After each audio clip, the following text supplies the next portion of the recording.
God is a Geek podcast, your new favourite podcast about video games, the new budget being announced, no English teams in the last 8 of the Champions League, and James May and Richard Hammond refusing point blank to film any more Top Gear without their good buddy Jeremy. Good for them, I say.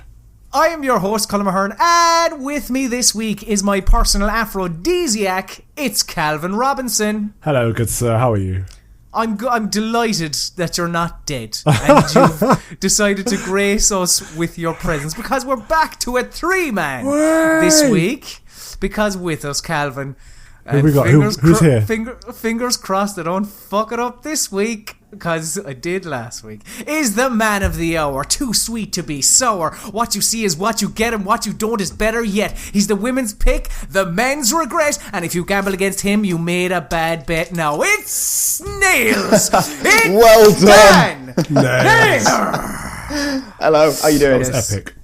I made sure that I didn't fuck it up this week, because Calvin, if you did listen to the podcast last week, which I know full well you didn't, I made a bollocks of it. I made a complete bollocks of it, and I was embarrassed. I was deeply ashamed for my actions against the great Dan Naylor. But Calvin, disgusting. it's been a while since we've had you on the podcast. What have you been up to? What's going on in the world of Calvin Robinson? Oh my gosh, what's not going on, mate?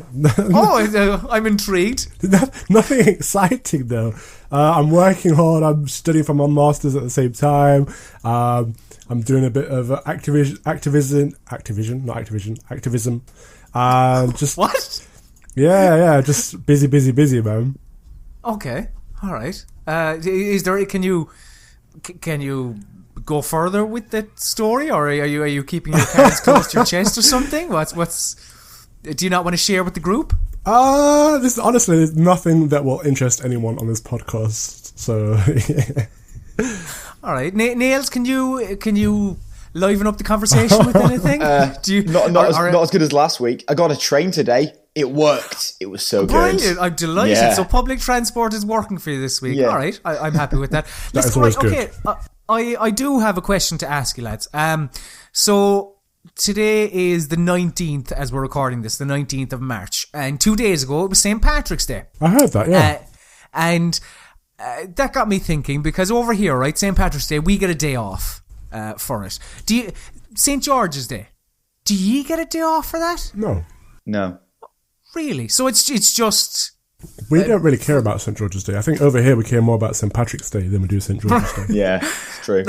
So the old age story with St. Patrick is that he got the snakes out of Ireland. No, that's a load of bollocks. Right? I thought that was a Pied Piper.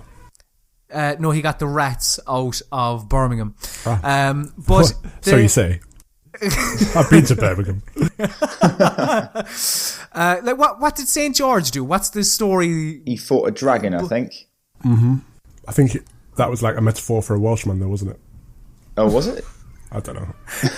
Bringing the fucking comedy this week. So he fought. So he was basically the original Skyrim. Yeah. All right, well, I'm glad you've cleared that up, because I've been fighting nasties as well this week, as I've been playing some Resident Evil Revelations 2, Episode 1. So that's what this Rev 2 is that everyone keeps talking about. Rev 2 this, Rev 2 that. I'd imagine so. It's like, as far as I know, well, Calvin doesn't like scary games. Nailz, do you have any history with Resident Evil? I played a bit of 4, and then I played an even smaller bit of 5. That's it. Right, okay. So just not a major interest, right? Okay, well, we're the 3 completely wrong men, so really to talk about this. But I did play it. And like there are things in it that Adam referenced in his review about it, kind of not taking itself too seriously, where there are kind of bits of dialogue where they kind of reference stuff from the original game and they kind of make light of it.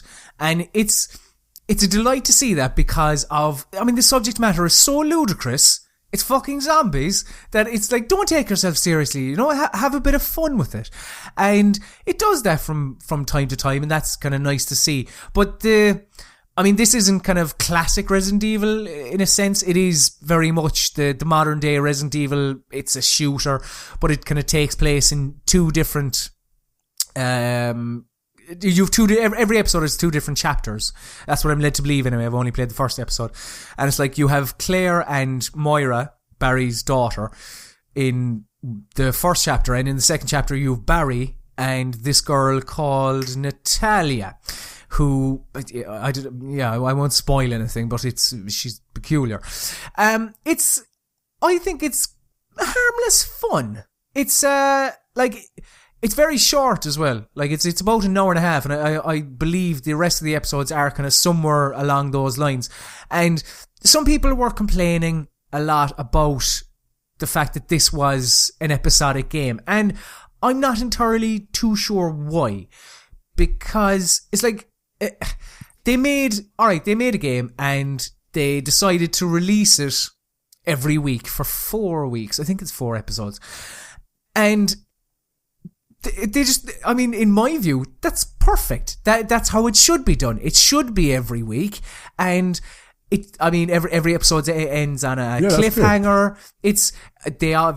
They clearly made the game, then released it episodically. Fantastic. And you have some people fucking complaining about this. That would be amazing. It sounds like how an episodic thing should be. How long have we been saying that about fucking Telltale? Make the fucking game, then release it. You know, as I said, every week or whatnot. But people want, if the game's finished, they just want it in their hands. Do you know what I mean? It's like...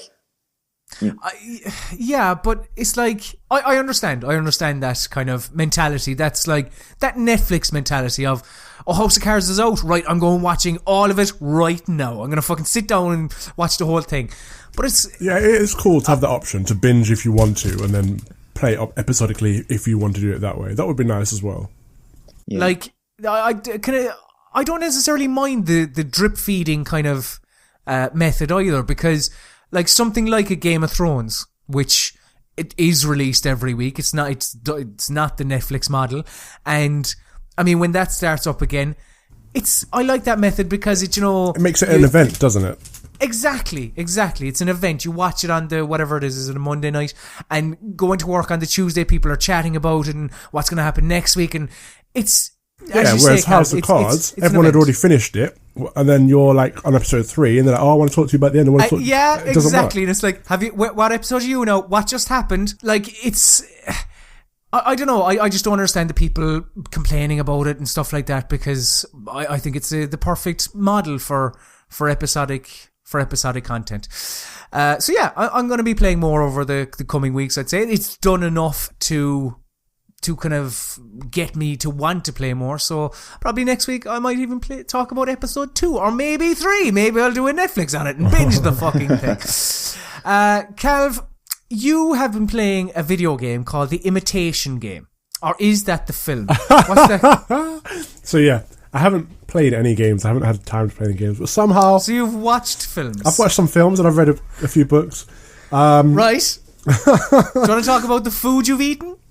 Yeah, why not? Mate, I've eaten some nice food recently. Alright, so The Imitation Game. This is the thing with Benedict Cumberbatch. And he's amazing in it. Have you seen it? I haven't seen it, no. Is this the what's his name? Alan Turing. That's it, yeah. Basically the inventor of the computer that no one knew about for 50 years because it was all top secret kind of thing. It's just amazing that like all of our modern technology that we rely on today is based on something that was built in wartime. Like a lot of inventions, if you think about it. Like, if we weren't at war, if we didn't go to war, we would never have the PC right now. Like, I wouldn't be talking to you over Skype right now. It wouldn't be possible. If you didn't go to war. Is that what you're saying? No, if there hadn't been World War II.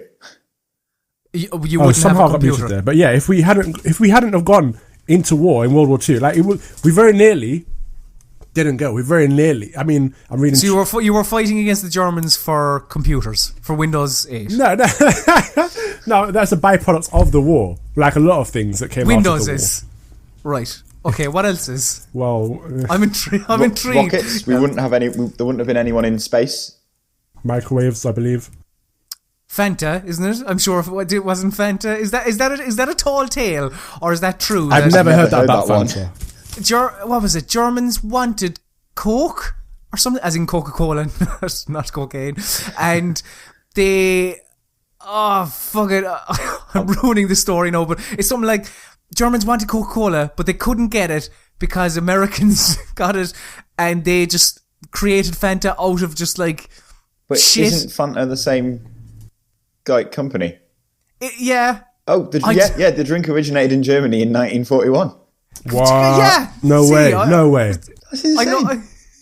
Yeah. I don't even like Fanta either. According to Wikipedia, result of difficulties importing Coca-Cola syrup into Nazi Germany. Yes. I'm sorry, but you can't substitute Coca-Cola for Fanta for Coca-Cola. What the hell? Well, I mean, look, you have to make do in these hard times, and in fairness to the Germans, they were efficient. I don't get, for the Nazis. What I don't understand is, Great Britain was starving, right? Because all the food couldn't come over from America. All the ships were getting shot down by the Nazis. Why didn't we just get potatoes from Ireland? I suppose we were struggling ourselves. When was the potato famine, Colin? And they actually weren't on our side in the war. Were you? They were on no side, were they? We've always kind of remained in the middle, sort of. We allowed, we're not going to get involved in your fight. It's like, look, lads, you sort it out yourselves, and we'll just stay here at the side, and whoever wins, we'll give them a thumbs up and whatever. Well, to be fair, like, the Nazis were doing horrible stuff, and the British side of things, it was like, oh, lads, like, we do remember what you did to us. So the options were kind of limited for our good selves. So that's why we decided to stay out of it. But I mean, we even partnered with Russia. People put those kind of grievances aside when it becomes a world war, don't they? But speaking of Russia, fuck games mate, for a minute. Putin, he's back. Where is he back? Yeah, he came back the other day. Did he? Where was he? They haven't said. Officially nowhere, but... Yeah, he laughed at the idea that he'd been hidden for 10 days, but he had been out of the public eye for 10 days, so I think he's probably ill. There was speculation that there'd been a whole coup and all sorts, weren't there? I found it quite peculiar that such a figurehead and a ruler could actually just go missing, just fucking disappear. But you can picture it, like in House of Cards style, they've kind of got him pinned down somehow by, he can't go out because of some silly policy that they've got or something going on, and someone's trying to take over. But you talk about House of Cards. Has everyone seen House of Cards? I won't spoil anything, but has everyone seen the whole thing? Yep. Yeah. The Russian guy, Petrov, is Putin, basically. Yeah. He's just he even looks like him. He's brilliant in it. What was the overall thoughts on House of Cards? As I say, fuck games. It was amazing. Not amazing. It wasn't amazing, sorry. Yeah, I got a little bit excited there. I thought that it was because some people went fucking hell for leather on it and just said, "Oh, it was shit." It was like it wasn't shit. It just, I don't think it was as good as previous seasons of House of Cards. Exactly. It was still very good. Like if you put it up against a lot of other TV shows, it's still gonna be better. But it just. You know what? It was an in-between series. I want to see the next series where Claire becomes president. Now that will be interesting. Yeah, we can't really talk about the end of it, but the possibilities are endless. Yeah, we're not going to talk about it anymore because we will give something away. Calvin, look, do you want to just talk about whatever you want to? Is there anything else? Mate, his Dark Materials by Philip Pullman. Like, that's the book series that Golden Compass movie is based on. There's 3 books there. Absolutely fantastic. Enjoyed all 3 of them from start to finish, and everyone who enjoyed the movie should read these books. They're amazing. I just wanted to throw that out there, because we talk about a lot of media on here. We don't really talk about books very often. No, but that's because books are shit. No, they're not. Books are terrible. They're just like, read. No, I don't want to. That's why I make videos. I don't want to read things. No. I'll talk. Okay, give me a brief synopsis, Cal. Press information on the Sky Remote. What does it say about his Dark Materials? Oh gosh, it's kind of metaphoric against religion. Like, it's really scrutinizing Catholicism as like the power base that they've had over the centuries, and metamorphosizing that into a fictional universe where, obviously, as you know, if you've seen the film, every human in this one particular universe has a demon, which is a DAE, not a demon as in an evil creature. They have a little animal that is almost like a spirit guide, but more like their soul, an anthropomorphization of their soul. I can't get my tongue around these big words tonight. But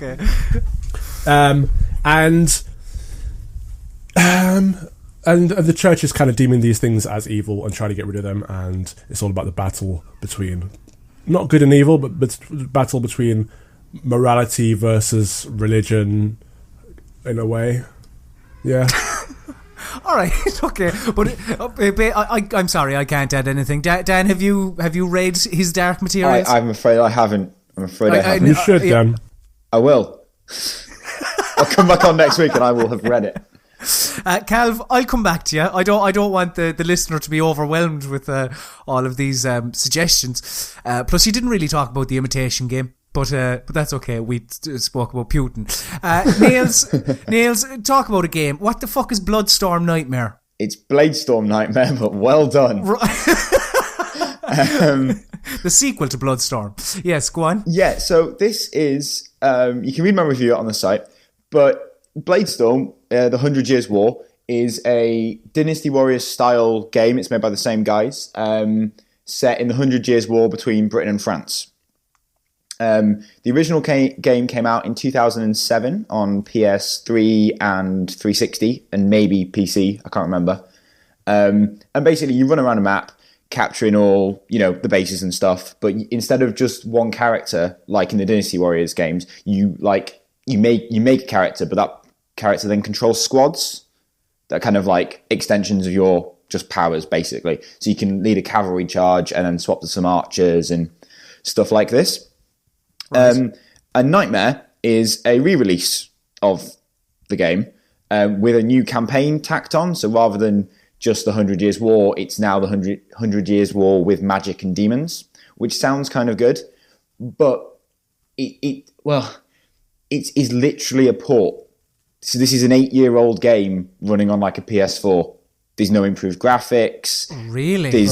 Yeah. And the graphics at the time were basically just kind of, because it was, PS3s had just come out and stuff. It's basically just a PS2 kind of made a bit shinier. So it's not aged well at all. So it's 2007 when it first came out. So, I mean... Yeah, that's a long time, and nothing has changed, like visually. Visually, nothing I could tell. Right. Did you play it originally? Did you have? I did play it originally. Yeah. Did you? So, and did you have fondness for it, or? I remember having fondness for it. I haven't played it in many years, and playing it again, I remembered what was wrong with it the first time. Because you basically play as a mercenary, so you get to pick which side you go into battle for, and pick your battles. But the main stories, to get to unlock the next story mission, you kind of have to do random skirmishes enough to increase your fame level, is what it's called. It's basically so they'll hire you. Right. But everything is exactly so every battle just plays out exactly the same way. You just run around capturing the bases, and that's fun in very small bursts, like 10, 20 minutes. But the campaign can take 50 hours. What? Yeah, exactly, because there's not that many story missions, but you need to get to the story missions, if that makes sense. So then it's the same gameplay just over and over and over. So it is really fun in short bursts, but it's just, you're never going to finish the campaign unless you're really committed to it. And there's no point picking it up on the new version for 40 quid when you could go buy the original secondhand. For a fiver. Yeah. For a fiver, exactly. Yeah, like it does just, it has that kind of Dynasty Warriors look about it. And I mean, but yeah, you mentioned a couple of weeks ago about, quite enjoying some entries into the Dynasty Warriors series, but this obviously doesn't hold up. No, not at all. What about Mario Party, a series which has nearly as many entries into its series as Dynasty Warriors? Mario Party 10, then. Mario Party 10 is fantastic. It's... Lies. What? Oh. What? Go on. How dare you? Why is it fantastic? How have they changed it somehow? What's happening? What's happening with the fucking 10th Mario Party? I haven't really played any of the others, so I probably can't judge it against them.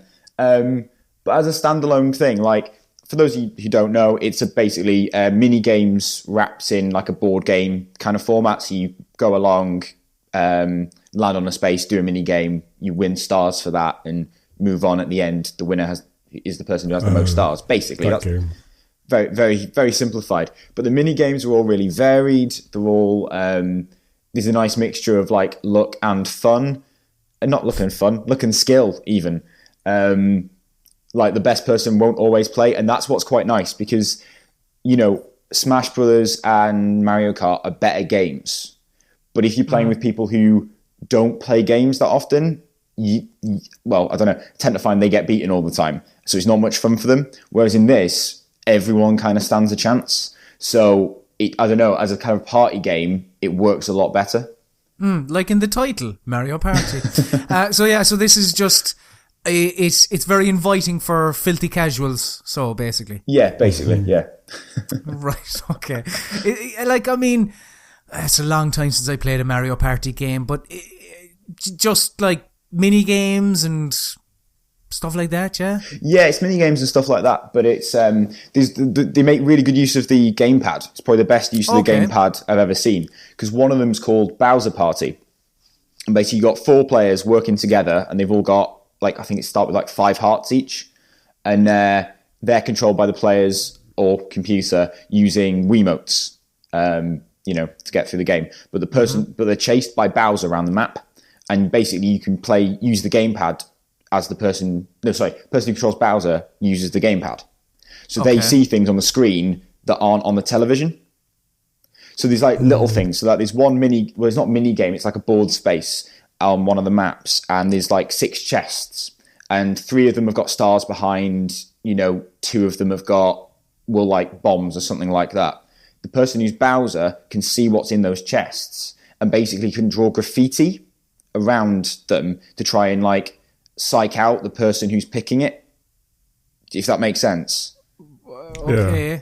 So how does that psych come out? Well, you could go like, oh, get this one, and like draw on the map. Oh, this is the one to get, and they don't know if you're lying or not, kind of thing. Right. So it just adds an extra dimension. And some of the all the mini games with Bowser, you control it from like his viewpoint on the maps. It's like a roulette one. You spin it on there, and you show which kind of spaces to make dangerous, and then spin it on the gamepad. It sounds crap. I can tell your stony silence is telling me this. But I played the last one. I can't remember. Is there some kind of randomness to the board play? Or something really annoyed me that made it.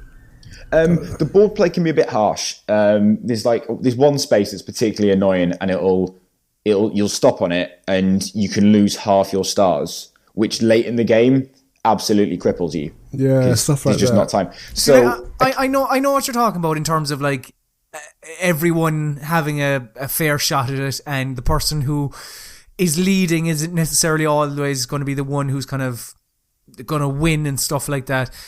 Like, I don't know, that kind of stuff does piss me off though. It's like the blue shell. I fucking hate I was going to say that. It's not that it's not that it's equally easy for everyone. It's just equally frustrating for everyone, isn't it? Really.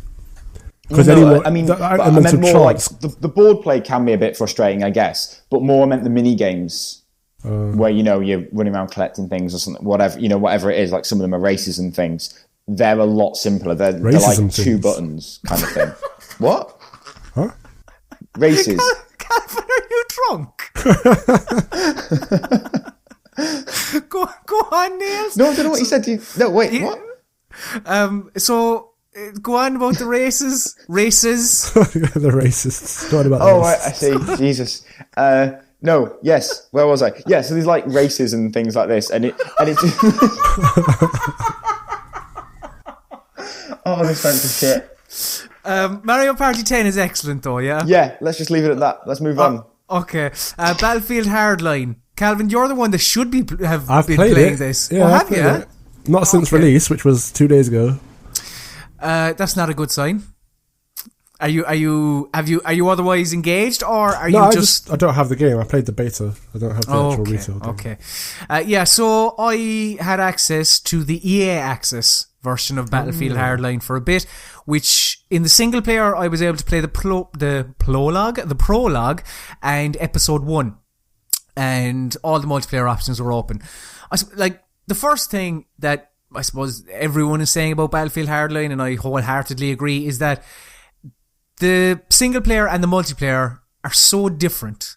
Like, the multiplayer is your classic Battlefield game. It's just, you have your conquest mode, team deathmatch, stuff like, and they've added a couple of new modes as well, but it's generally just army man goes in and shoots everyone, and person who shoots the most people wins.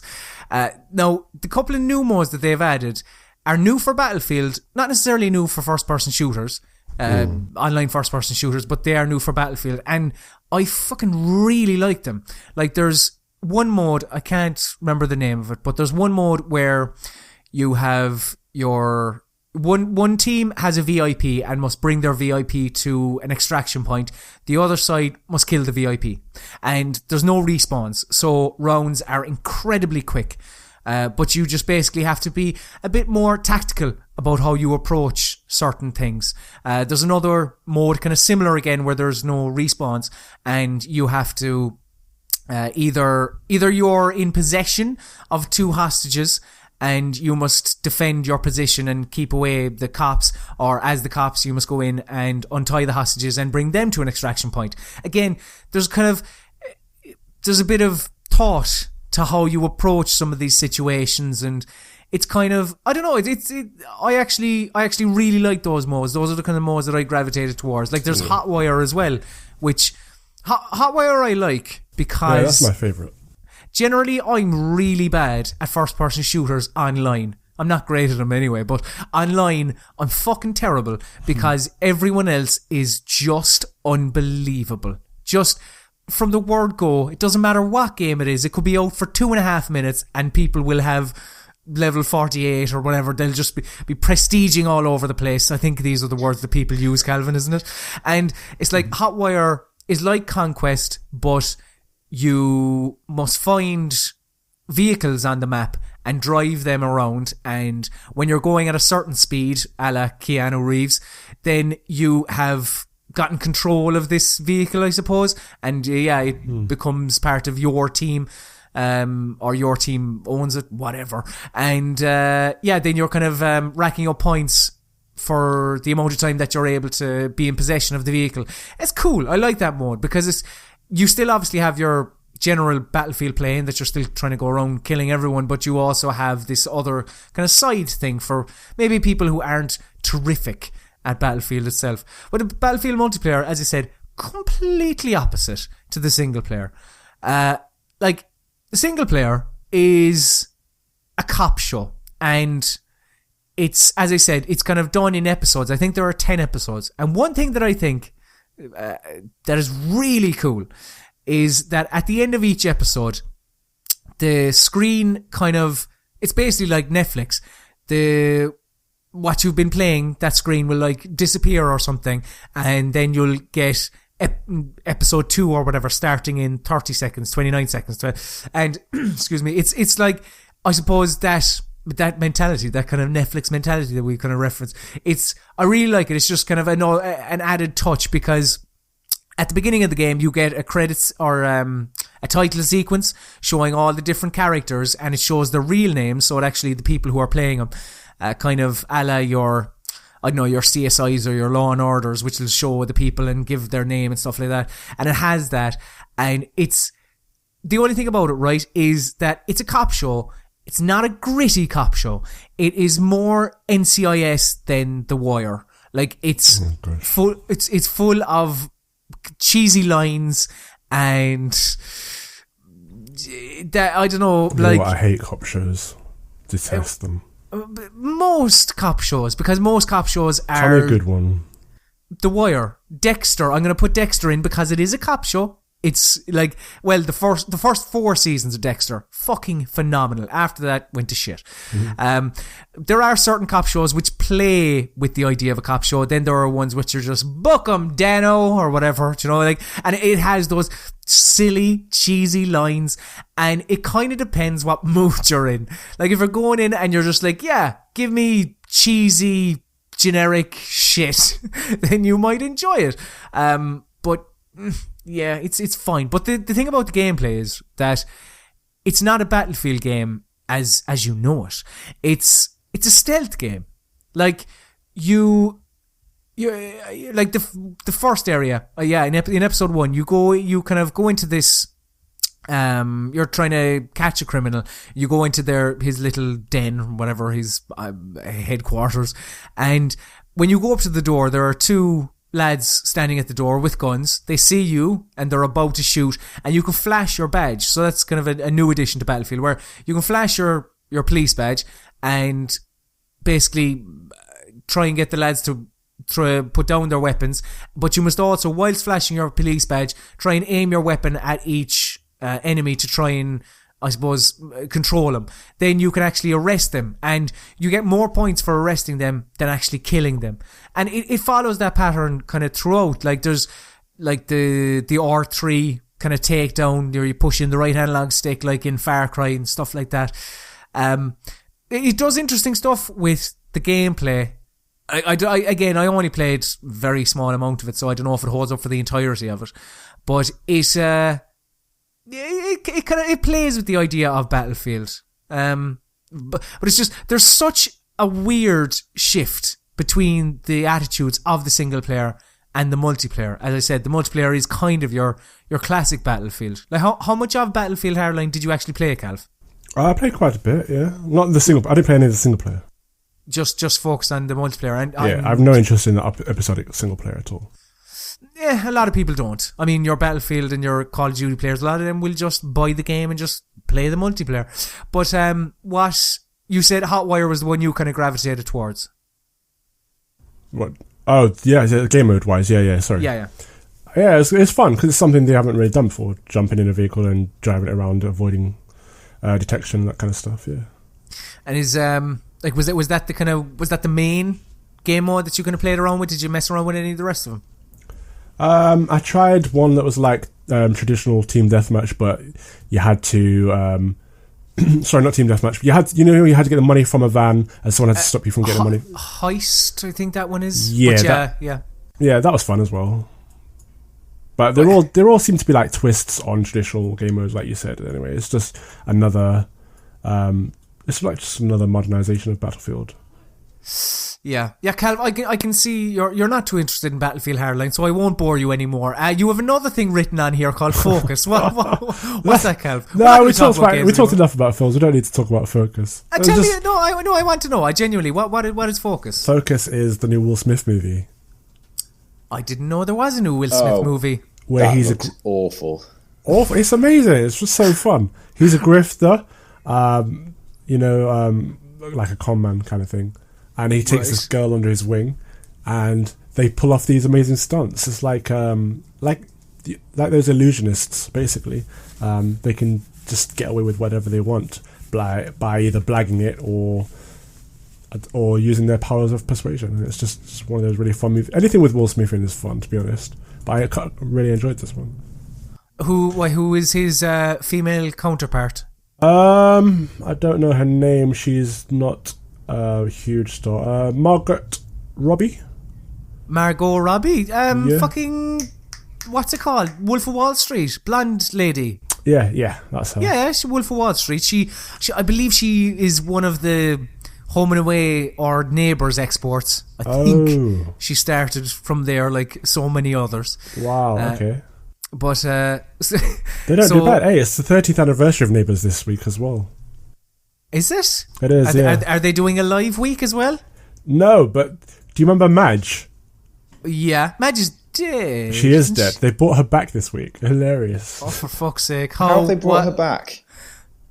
Well, Harold is kind of losing the plot because he's getting on a bit, and they've kind of made him start seeing her. I don't watch Neighbours, for the record, but I know what's going on. For the record, just in case. So he's just kind of hallucinating and seeing her, is it? Yeah, I mean, we all used to watch it back in the day, didn't we? So we all know who Harold and Madge are. But I just find it, and Kylie and Jason were in it, obviously. I just find it hilarious that they managed to find a way to bring Madge back from the dead after all these years. Which brings us on to our talking point. Neighbours. No, is it it doesn't. better? Well, Neighbours and EastEnders are both 30 years old this year, as am I. Coincidence? I think not. Were you conceived whilst your parents were watching an episode of Neighbours or EastEnders? Why have you got to take it there? What? That's wrong. So yeah, our talking point is not soap based. It is mobile games based because, shock horror lads, the world is going to end. Man, I'm still playing Clash of the Clans. Well,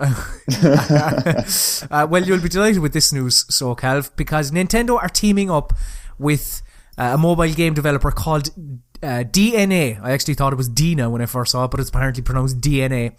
And Nintendo are venturing into the smartphone and tablet market. Effectively, what you'll see in coming months, because I believe the first game is going to be released this year, you're going to see Nintendo's IP in games on your iPhones and your iPads and your tablets and everything of all fucking makes. Now, the world erupted when this announcement was made, and we'll get on to the other half of what Nintendo announced on that day. But firstly, I want to talk about this thing, Nintendo games showing up on your phones and your tablets. Dan, can you explain to me why there was such an outcry from the general public about this? They were outraged with the fact that Mario could be on the iPhone. Well, I think it's people worrying about like microtransactions and free to play. I mean, can you imagine a free to play Mario and you get, say, like 2 lives a day, or you've got to pay for extra ones, kind of thing? That, you know, on your phone, I just don't think people are happy about that. Whether it'll be fully fledged Nintendo titles, I'm not actually sure. Like, I can't imagine a Pokemon appearing on iPad, or, well, you know what I mean. Yeah. Oh, I can. Yeah, but a proper Pokemon game. Not Pokemon Shuffle or one of the card games or something like that, but actually... no, not like that. Yeah, not like I can't imagine a proper one. So I don't know. Like, this DNA are, like, a lot of their games are pure shit, basically. And, you know, copycats of other games. Like, you know, basically match 3 games. Oh, really? Yeah, endless runners. And there's a common theme going through all of them, that they are free-to-play games. And I can understand how some people are, as you can outline there, Dan, about you have, even if it was a Mario platformer and you have 2 lives, and it's like, oh, you lost your second life, come back in 6 hours, or you could give us £1 and you can play again we'll give you 4 lives or whatever. Like, the only thing is that Iwata he announced this, and he acknowledged the good faith of the Nintendo fan base and how they stick with Nintendo, and he doesn't want to sour that. So Nintendo, it was confirmed in a Time interview where Iwata said that Nintendo will be looking after the development while DNA look after the quote-unquote services, right? Like, he just... I have a quote here. He said, but for smart devices, in addition to the product aspect of a game, the aspect of an ever-evolving service is very important. A service that encourages consumers to play every day, even for a short time. DNA has extensive know-how in developing the service side of things, and will be primarily responsible for the service-oriented operations. We will be able to greatly leverage strengths of each party. So really free-to-play and microtransactions then? Yeah, that's what it seems like. And Nintendo will... So it seems like Nintendo are going to try and actually make halfway decent games, but lock them behind paywalls. By, maybe you die and then maybe you have to give them a couple of bob to come back into it. Stuff like that. Couple of bob. I haven't heard that in a long time. It's dodgy territory. It most certainly is. but like they have said as well that they're trying to utilize the mobile space to push people towards their actual hardware. Yeah, but they've never been very good at like linking experiences, like even between the 3DS and the Wii U, for example. They haven't really managed to get people playing on one and making you want to go from one to the other in any way, shape or form.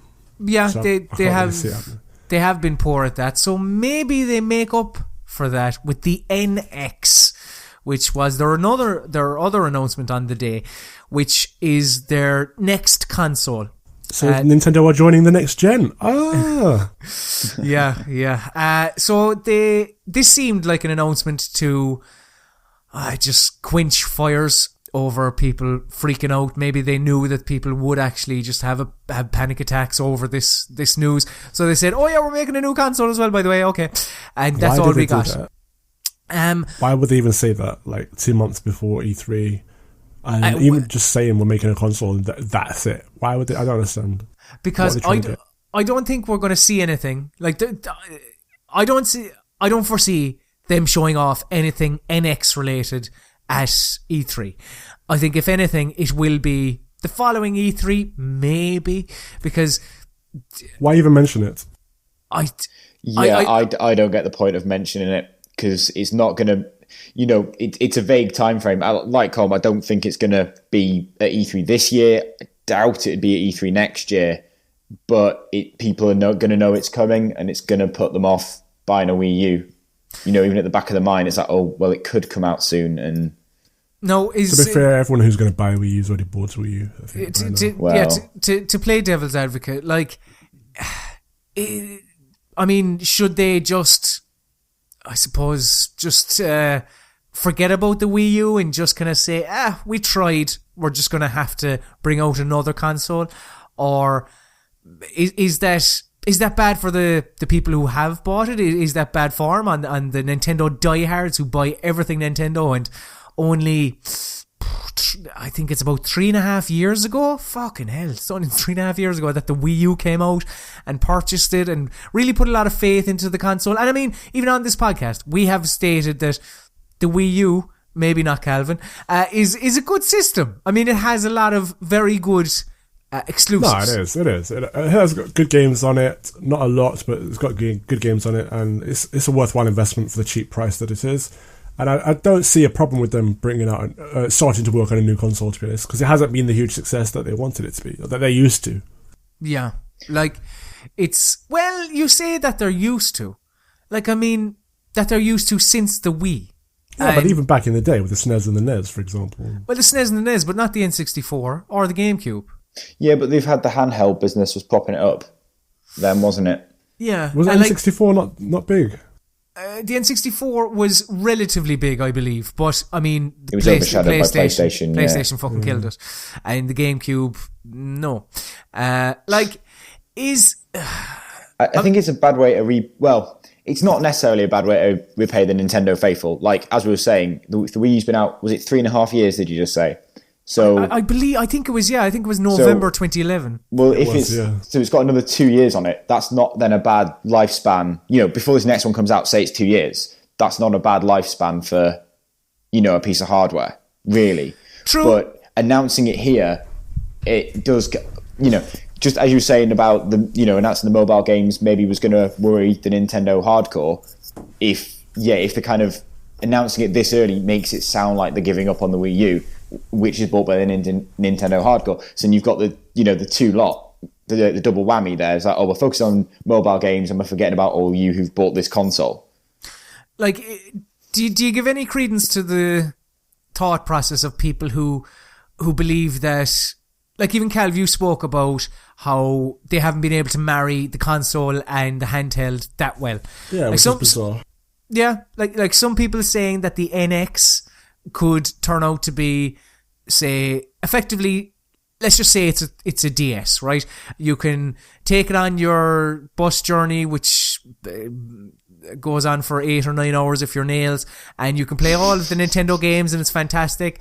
Then you come home, you put it into a little cradle or something. Then that is transferred onto your TV screen, and it kind of becomes a sort of a home console slash the portable kind of hybrid.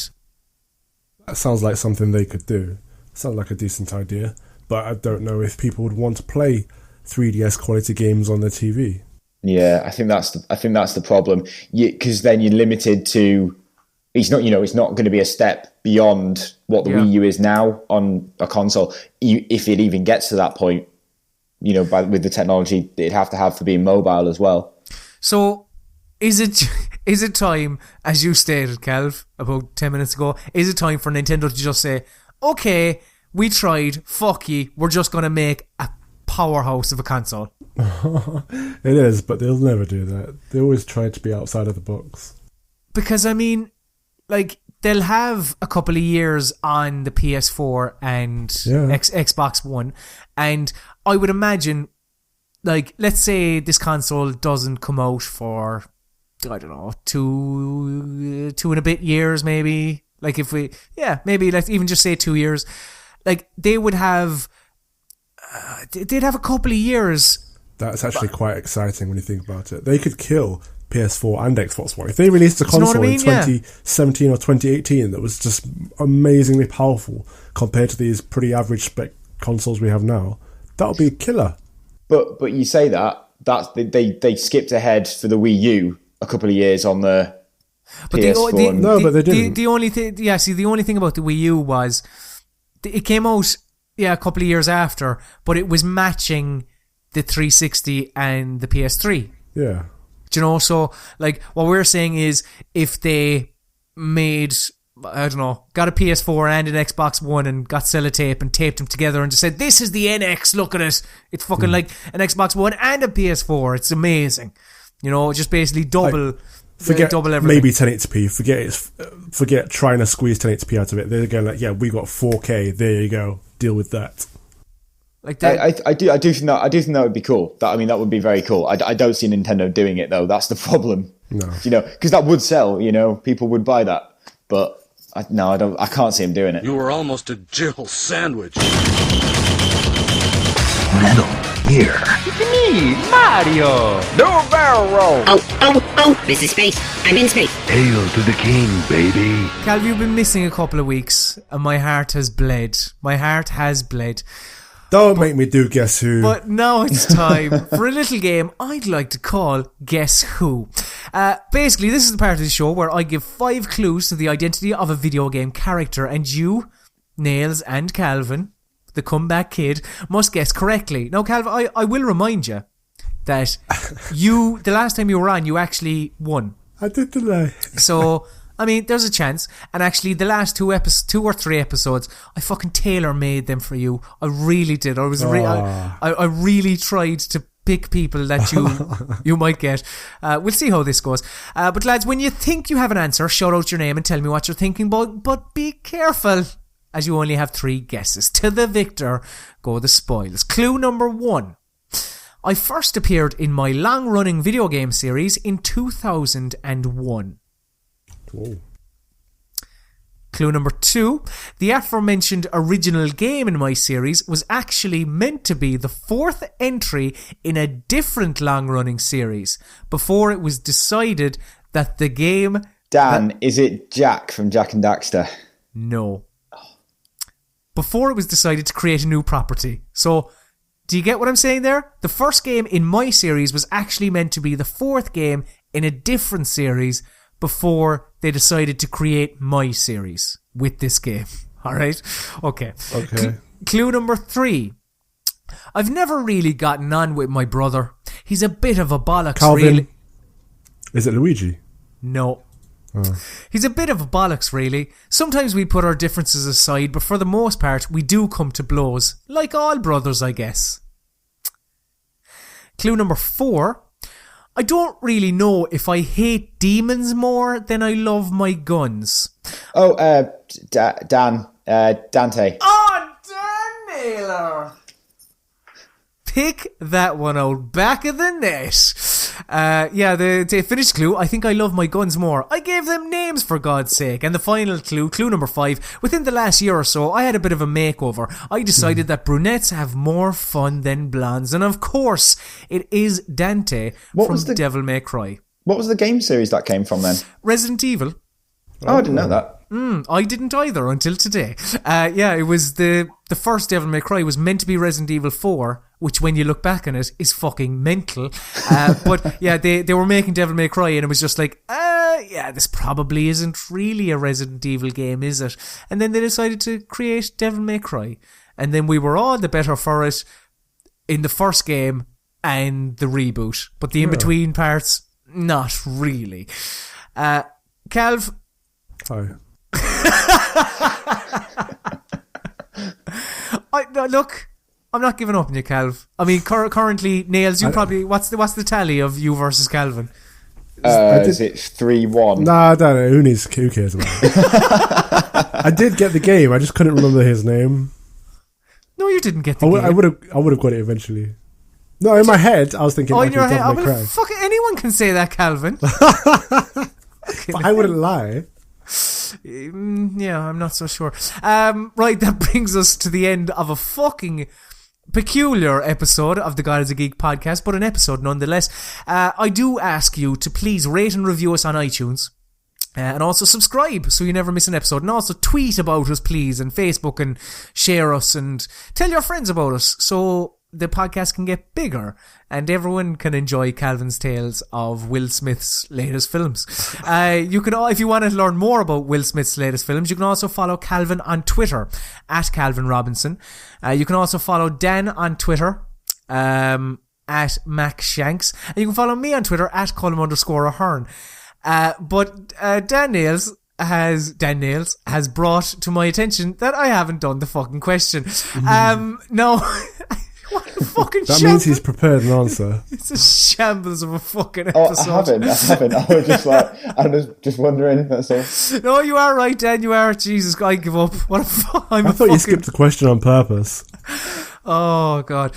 So we do have a listener question from Stephen Dunn at CKY Helion. And Stephen asks us, greatest opening in a game. No, Nailz, as you brought it to my attention. Oh, bollocks. Tell me about the greatest opening in a game. Mario Party 10. It doesn't really have an opening. You just start. Greatest opening in a game. That's quite a difficult one. I really like the original Crash Bandicoot, him just waking up on a beach. You don't really know what's going on. You just kind of just go with it. That is right. That was the opening. Yeah, it was like Crash Bandicoot 2 and 3 where they kind of started actually bringing story, didn't they? Yeah, I think so. I'm going to go with Far Cry 3. I think still, Far Cry 4's opening disappointed me because of, like, the Far Cry 4 opening is still pretty cool, like on the bus and stuff, but it's just the slickness of the Far Cry 3 opening is fucking incredible. Like, that song, which I hated before the game, and then when the game came out, and because I love the game so much, I associate that song now with Far Cry 3. And I don't know, it's such a cool opening, and Vass, I suppose the reveal of Vass, fucking incredible. Calvin, can I change my... Oh. You can. Go on, Dan. I'd say Borderlands 2, actually. But is that on the bus? No, it's the one on the train. Oh, yeah. That is a cool opening, actually. That's cool, and you got all the names and all the characters and doing the moves, and that's cool. Anyway, sorry, go on, Calv. Calv, greatest opening in a game. I would have thought Colm would have gone with Ground Zeroes. The Ground Zeroes opening is fucking cool, actually, yeah, you're right. Because, yeah, I remember when I played that first, even though I have mixed feelings on that game, on that demo, excuse me. Like, the opening is so cool because of it doing something that games can do and that films can't, and this one continuous shot. Yeah. That is quite cool. Fucking excellent opening. Is that your answer, Calv? No, my answer is Half-Life. And Half-Life 2. The Half-Life 2 opening is pretty cool. What's the Half-Life opening? Isn't the Half-Life 2 opening on the train again? The eerie journey to the facility.